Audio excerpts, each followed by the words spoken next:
Hello, this is your girl Mama Motor Mouth. This is another episode about 86 that. Okay, I've got a question from a viewer. They wanted to know why is it when they tell a person when they broke up with them not to text or call them that they continue to do it anyway when they know that they've broken up? Well, my thing is with that is you have a lot of different reasons why you continue to text or call someone. It could be that they actually really miss you. It could be that they know that they've made a mistake. Um, it can be that they're trying to be nosy, just to see what's going on in your life, just to see whether or not you've moved on, or just to see whether or not you're miserable, or, to try to talk to you to see whether or not you've been thinking about them, or, they want to see whether or not they can get another chance. Basically it's just to be nosy, really, to tell you the truth, because they want to know what's going on. They want to know how is it that you're going on and you're surviving without them being in your life. They're trying to see what your emotional state is. Basically that's what I feel is that's going on, because there's no other reason why you would text or call me when you know that we've already broken up. Leave me alone. If I say leave me alone, then that means leave me alone. A lot of people, they get to the point where they get a little weak and they decide to, just, call or text you anyway or whatever, just to see, what's happening. And yeah, you may genuinely still care about that person. But at the same time, if that was the agreement to not text or call anymore, then, don't text or call. It's the reason why we're not together anymore. You get what I'm saying? So if we were in a relationship and we're no longer in a relationship, then that meant that someone got drug into the relationship, but the other person wasn't there. So you right now, it depends on really, really what happened. Sometimes you got people, like I said, if I tell you don't call, don't text me no more, like I said, to me it's really, really a huge reason. But if we were in a relationship and you knew that you wasn't there for the relationship, you knew you wasn't there, mentally or physically or whatever, then don't keep me around until you feel that something's better going to come along, because guess what? I was your better. You get what I'm saying? I mean, you didn't recognize it, you didn't understand it, but I was your better. So you to me, I feel that if you felt that you don't want to be around, or you wasn't there, mentally or physically, then where you at now, you where you want to be. I can't do nothing about that. I mean, my thing is, what I tell a lot of people is, you got folks that love to order Happy Meals. You know what I'm saying? But what sense do that make when you had the real deal? App's the real deal, but you opt to order Happy Meal. Oh, okay. If you want to downgrade, then that's fine. You know what I'm saying? That's cool. They just let me know that I was shopping in the wrong supermarket and definitely on the wrong aisle, fooling around with you. Serious? Okay. Like I said, don't drag me into a relationship if you're not there. Okay, like I start to tell people, develop an allergy of brokenness. I don't want to be with a broke person. You know what I'm saying? I don't want to be with an unstable person.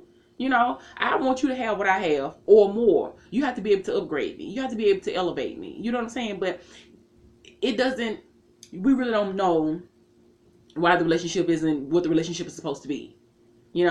But in my sense of, when I tell a person don't text or don't call, it's because I'm cutthroat, but at the same time I'm going to give you a chance. I'm going to make sure it's not just me, just being, a little overzealous about the situation or about you. So I'm going to, give you a chance. And if I start to see a repetition of something, and I know I brought it to your attention that this is a repetition of something that's negative, that shouldn't go on in a relationship, but you continue to do it, then that's letting me know that you're not trying to, help with, what's hurting, the relationship, or what's going on in the relationship. You're not trying to contribute to making it a better relationship. I've 86 I can't even tell you how many people I've 86. I've 86 so many people I literally lost count, and forgot half of names. I mean, I can remember the situations, but I really can't even remember their names. It's just been so much.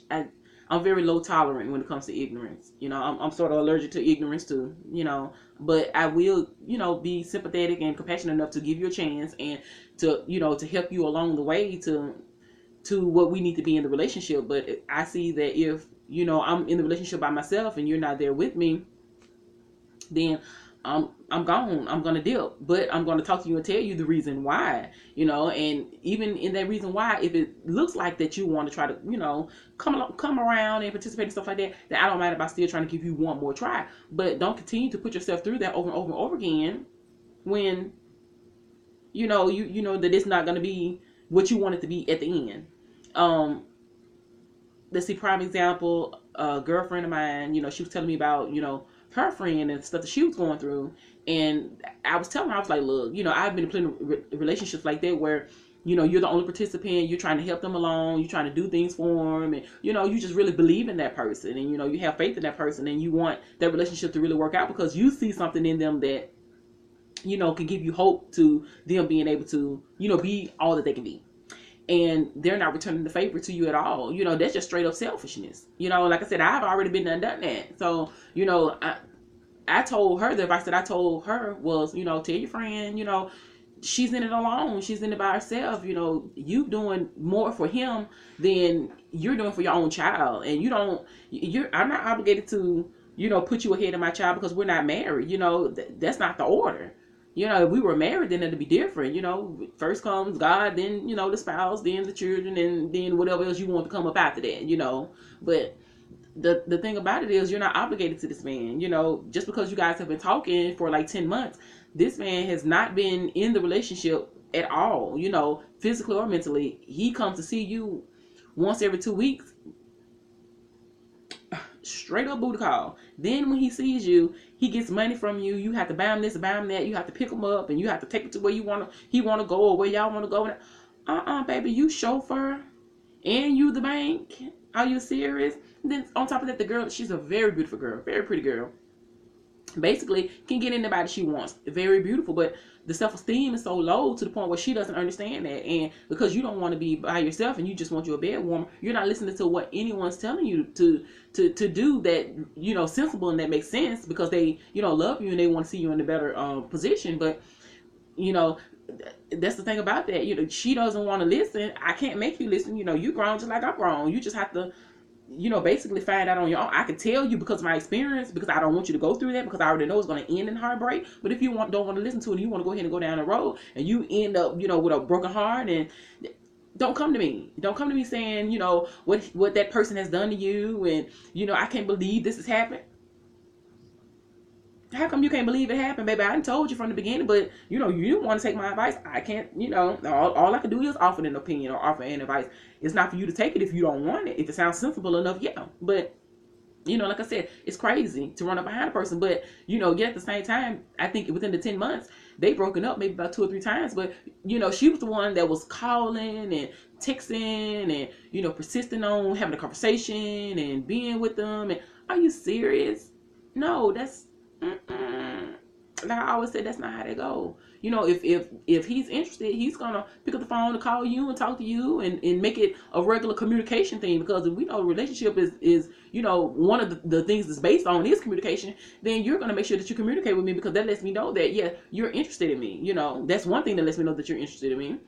But I mean, see, that's a whole nother avenue right there. Even talking about the communication thing, but really just to get back on subject, she just wanted to know, why is it when you tell a person not to call or not to text and they continue to do it? I mean, I've had that where I've broken up with a person and it may be a week later you call or text, a month, and I'm not going to respond to it because, I say what I mean and I mean what I say. And that's how I feel that most people should be, which is the reason why we tend to backtrack, because if you say what you mean and you mean what you say, then you won't backtrack and start back, doing the old things or talking to that person or whatever you're going to do. But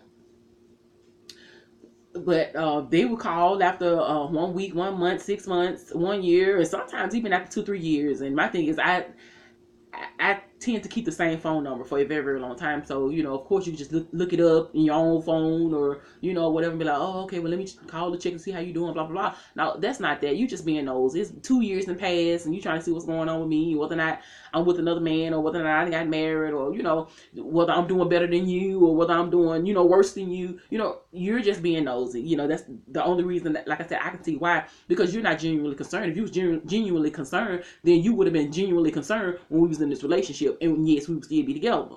You know what I'm saying? But But no, like I said, this to me, I feel this is just you being nosy. And um, if anyone else out there thinks that, the reason why a person would text a call other than, just being nosy to see, what's your status, how you doing, or whether you doing better than me or worse than me, or whether or not you've moved on with your life, whether or not you have someone else, or got married, got kids, or something like that. If you know another reason other than that, then go ahead and like this video. Please leave me a comment on what you think that it is, or on your situation of, you telling the person to stop texting and calling, and they continue to do it.